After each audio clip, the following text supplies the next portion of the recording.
Hikers class. Today we finished dividing decimals. Can you divide decimals? Yes.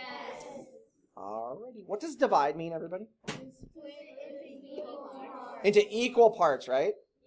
Yeah. When you get an answer to a division problem, we call that a? Quotient. What number does the dividing? I'm sorry. What is the name of the thing that does the dividing?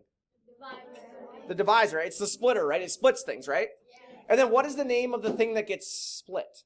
Dividend. The dividend is split, right? So the dividend goes in like inside the box and the divisor goes outside the box, right? Yeah. And then the quotient is up here on top of the box, yes? Yes. This problem right here. What do you notice about the divisor?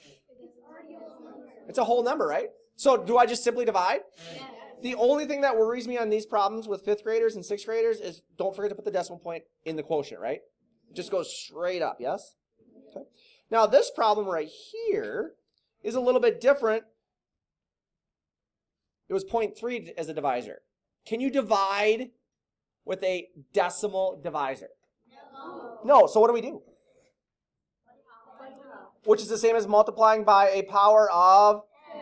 But if I bunny hop the divisor, what else do I need to bunny hop? Dividend. You have to, right? Yes. You got to keep them the same. So then I rewrite it, and it's now 3 as the divisor and 36 as the dividend, right? Yes. Answer is? 12. Makes sense. Yes.